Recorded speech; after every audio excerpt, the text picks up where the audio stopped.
దేశాన్ని కుదిపేసిన ఈ ముగ్గురి పిల్లల ఆత్మహత్యకు కారణం ఎవరు?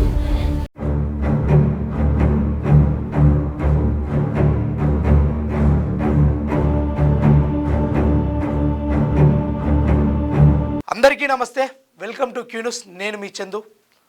దేశం మొత్తం ఒక్కసారిగా ఉలిక్కిపడ్డటువంటి సంఘటన.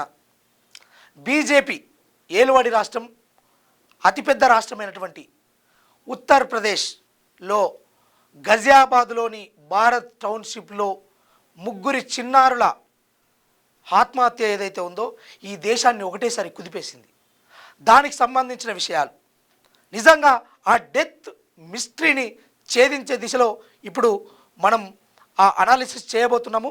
దానికి నిజంగా కారకులు ఎవరు, ఎవరైతే ఈ పిల్లలు ఆ గేమ్ ఆడి ఆ గేమ్లో ఉన్నటువంటి చివరి టాస్క్ వాళ్ళను చనిపోయే దిశగా ప్రేరేపించిందని చెప్తా ఉన్నారో, నిజంగా దానికంటే ముందు ఆ పిల్లలకు ఫోన్ ఎవరిచ్చిర్రు, ఆ రకంగా తయారు చేసింది ఎవరు, నిజంగా ఈ ఆత్మహత్యకు వీరు కారణం కాదా, వీళ్ళకి ఎలాంటి రెస్పాన్స్ లేదా అంటే 100% ఉందనే చెప్పుకోవచ్చు.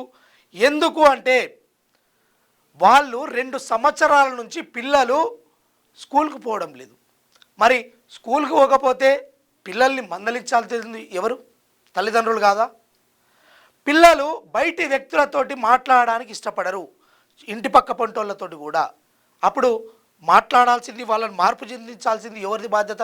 తల్లిదండ్రులది కాదా?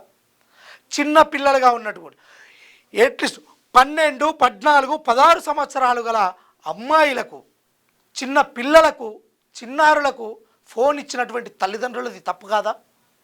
సరే, మారం చేస్తురనో, అన్నం తినడం లేదనో, లేకపోతే ఇంకేదో విషయానికి వాళ్ళు ఫోన్ ఇస్తే ఆ ఫోన్ను వెంబడే తీసుకునే అధికారము వాళ్లకు, ఆ పిల్లల్ని సక్రమ మార్గంలో నడిపించే అది వాళ్ళకు లేదా?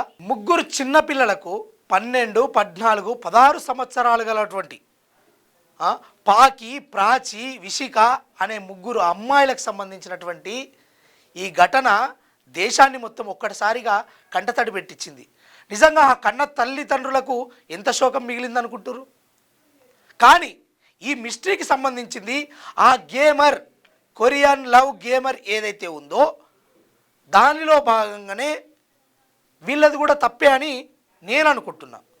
ఎందుకంటే 2 సంవత్సరాల నుంచి పిల్లలు స్కూల్కి వెళ్ళడం లేదు. అదేవిధంగా ఏ పని చేసినా ముగ్గురు కలిసే చేస్తున్నారు. పిల్లల రూమ్కి తల్లిదండ్రులు పోయినప్పటికీ ఈ ముగ్గురు అవాయిడ్ చేస్తూ, ఈ ముగ్గురు తల్లిదండ్రులు అవాయిడ్ చేస్తూ ఇంకో గదికి మారుతుర్రు అన్నప్పుడు, నిజంగా ఈ తప్పు తనింట్ల నుంచి జరిగినప్పుడు అంటే ఈ ఆత్మహత్యకు కారణం ఈ తల్లిదండ్రులు కాదా?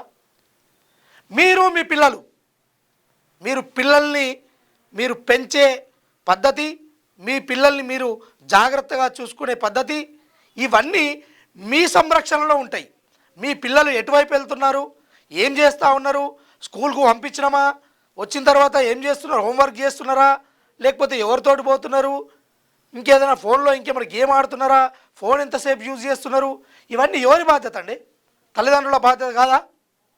మరి అలాంటిది ఆ పిల్లలలో అదంతా జరిగిపోయిన తర్వాత ఆ పిల్లలు తెల్లారుజాములా 2-3 గంటలకు వాళ్ళు 9వ అంతస్తు నుంచి కిందికి దూకి చనిపోతే వాళ్ళ తండ్రి పోలీసులకు చెప్పే విషయం ఏంటంటే, నాలాగా, నా పిల్లల్లాగా మీరు మీ పిల్లలకు ఫోన్లు ఇవ్వకండి, నేనంటే ఏదో తెలియక ఇచ్చినా. ఎంతకాలం ఇచ్చినావు అంటే, నువ్వు ఎంత ఇచ్చినావు అంటే నీ పిల్లల్ని స్కూలుకు పంపించకుండా ఇంట్లో ఉండి గేమ్ ఆడుకొని, గేమే మీకు బువ పెడుతుంది బిడ్డ అనే కాడికి తీసుకొచ్చారు. అంటే కొరియర్ గేమ్ అనేది నేను కరెక్ట్ అని అంటలేను. వాళ్ళ ఉచ్చులో మనం పడొద్దంటే మన పిల్లలకు స్వతహాగా తెలివి వచ్చేంత వరకు బాధ్యత ఎవరిది? తల్లిదండ్రులది కాదా? ఈ దిశగా అడుగు వేయాల్సింది. అయితే కొరియన్ గేమ్కి సంబంధించి కూడా, కొరియన్ గేమ్లో అందులో 50 టాస్కులు ఉంటాయంట. ఆ 50 టాస్క్ చివరి టాస్కే ఆత్మహత్య ఎవరికి వారు చేసుకునే విధంగా అందులో ప్రేరేపిస్తారంట. అందులో భాగంగానే ఆ కొరియన్ గేమ్కి అలవాటు పడే దిశగా ఈ యాప్లు, ఇతర సందేశాల నుంచి వస్తుందంట. ఇంత చిన్న పిల్లలు 12, 14, 16 సంవత్సరాల పిల్లలకు ఇంత టెక్నాలజీ ఇంత అదైనప్పుడు నిజంగా వీళ్ళు స్కూల్కే పోనప్పుడు ఇన్ని రకాల అయినటువంటి వసతులు ఎవరు కల్పించారండి? ఈ తల్లిదండ్రులు కాదా? వీళ్ళకి బాధ్యత లేదా? పిల్లల పట్ల, ఈ సమాజం పట్ల, జరిగేటువంటి విషయాల పట్ల ఆలోచన చేయాలి కదా ఈ సమాజం. కానీ ఎవరికైనా పిల్లలే వాళ్ళు. ఆ పిల్లలు ఒకేసారి ఒకే కుటుంబం నుంచి 3 పిల్లలు ఆత్మహత్య చేసుకొని కింద పడిపోయి, వాళ్ళు పడిపోగానే వెంబడే ఆ చుట్టుపక్కల ఆ కాలనీ వాళ్ళు చూసి పోలీసులకు సమాచారం అందిస్తే ఆ సమయంలో అంబులెన్సులు ఆ పిల్లల్ని తీసుకుపోయి ఆ పిల్లలు అక్కడికి చేరుకునే లోపే తుదిశ్వాస విడిచినట్టు వైద్యులు వెల్లడిస్తే, దాని తర్వాత తండ్రి ఇచ్చినటువంటిది ఏంటంటే సందేశం, నా పిల్లలకు నేను ఫోన్ ఇచ్చి తప్పు చేసిన, దయచేసి ఇంకొకరు కూడా మీ పిల్లలకు ఫోన్ ఇవ్వకండి అంటే ఆడ ఒకరొకరు ఒక స్టోరీ చెప్తా ఉన్నారు. కొరియన్ గేమ్లో భాగంగానే వీళ్ళు చనిపోయారు.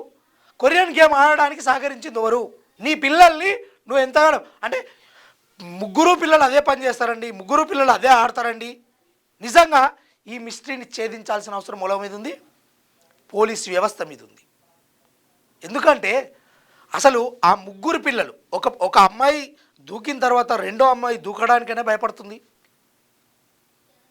లేదంటే 3ని ఇంకెవరైనా ఏమైనా చేసిర్రా?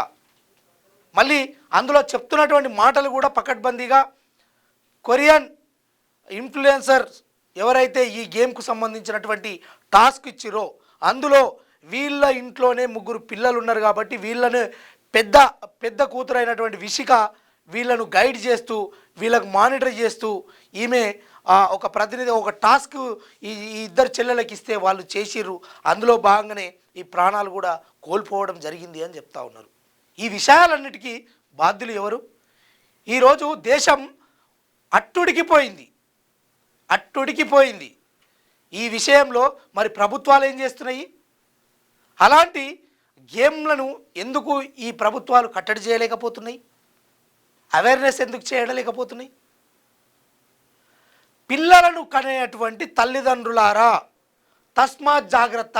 మీరు మీ పిల్లల్ని మీ అధీనంలో ఉంచుకోకపోతే వాళ్ళ కార్యకలాపాలు వాళ్ళు నడుచుకుంటున్న విధానం పట్ల మీరు చూసుకోకపోతే రేపు ఈ సమాజంలో అంగట్లవ్వ అంటే ఎవనికి విచ్చినో బిడ్డ అంటారు. ఆ రకంగా నడుస్తుంది. ఈరోజు మానవ సంబంధం ప్రతిదీ ఆర్థిక సంబంధంగా నెలకొన్నది. ఒక అన్న ఒక ఆస్తి కోసం చెల్లెని చంపుతుండు, ఒక బిడ్డ తన లవ్ ట్రాక్కు అడ్డొస్తురని తల్లిదండ్రులను చంపుతుంది, ఒక భార్య భర్త భార్యని, పిల్లలు తల్లిదండ్రులు పిల్లల్ని. ఇలా జరగని విషయం అంటూ ఏదీ లేదు. అన్నీ మనకు విన్నప్పుడు కొత్తగానే ఉంటాయి.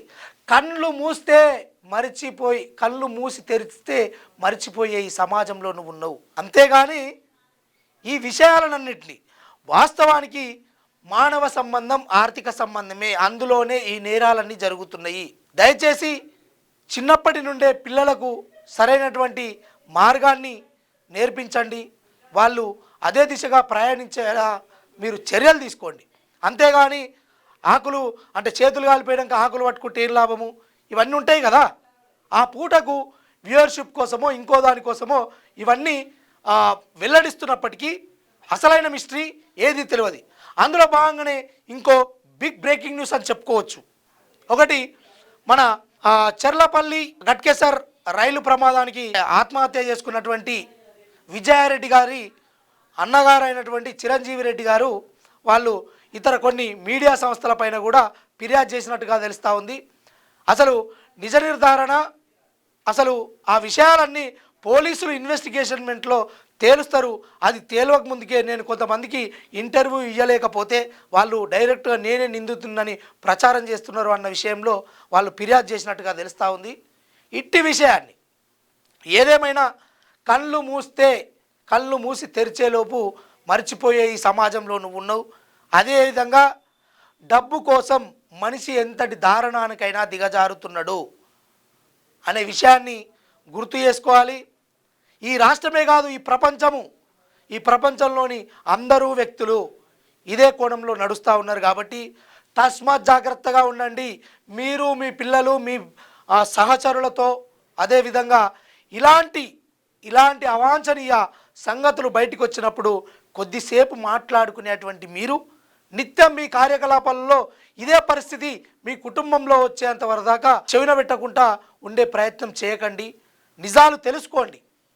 అసలు ఇవన్నీ ఎక్కడి నుండి జరుగుతున్నాయి, దీని అంతటికి కారణం ఎవరు, మేజర్ పార్టు తల్లిదండ్రులదే అన్న విషయాన్ని మర్చిపోవద్దని తెలియజేస్తూ థ్యాంక్ యూ.